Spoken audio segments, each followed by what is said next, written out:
ছাত্র জনতার আন্দোলনে গুলি করে হত্যার পর লাশ পোড়ানোর মামলায় অভিযুক্ত এসআই আব্দুল মালিক ও কনস্টেবল মুকুল চৌকিদারকে আনা হয়েছে আন্তর্জাতিক অপরাধ ট্রাইব্যুনালে। এ বিষয়ে জানাতে সরাসরি যুক্ত হচ্ছেন সহকর্মী সাবরিনা মজুমদার। সাবরিনা, কখন তাদের আসলে আদালতে হাজির করা হয়েছে এবং পরবর্তী কার্যক্রম কি হতে পারে, কি তথ্য রয়েছে?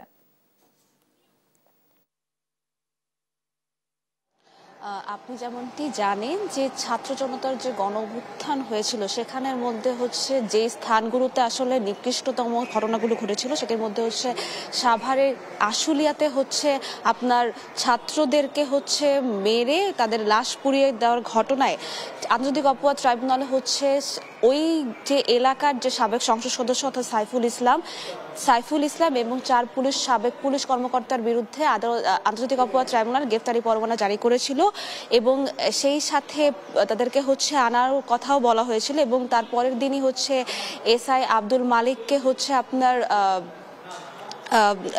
কিশোরগঞ্জ এবং হচ্ছে মুকুলকে হচ্ছে নবাবগঞ্জ থেকে গ্রেফতার করা হয় এবং পরবর্তী দিনই হচ্ছে অর্থাৎ 26 ডিসেম্বর কনস্টেবল মুকুলকে হচ্ছে আন্তর্জাতিক অপরাধ ট্রাইব্যুনালে হাজির করা হয় এবং কারাগারে পাঠানোর নির্দেশও দেওয়া হয় এবং সেখানে হচ্ছে শুনানি হয়। শুনানির পরবর্তী যেটি বলা হয় যে মুকুলকে কারাগারে পাঠানোর নির্দেশ এবং আজকের দিন অর্থাৎ 26 জানুয়ারি তাকে হাজির করার নির্দেশ দেওয়া হয়েছিল।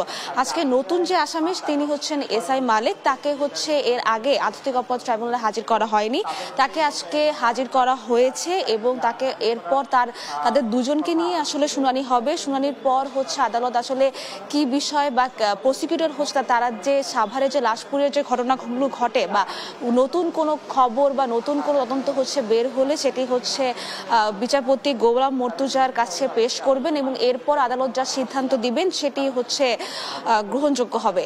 তো আপাতত হচ্ছে তাদেরকে হাজির করা হয়েছে, একটু পরেই হচ্ছে শুনানি শুরু হবে। শুনানির পরবর্তীতে আমরা আপনাকে জানাতে পারবো যে আদালত আসলে কি সিদ্ধান্ত দেয়। তো এই ছিল সর্বশেষ খবর আন্তর্জাতিক অপরাধ ট্রাইব্যুনাল থেকে। ইশিকা। সাবরিনা মজুমদার যুক্ত ছিলেন আমার সাথে।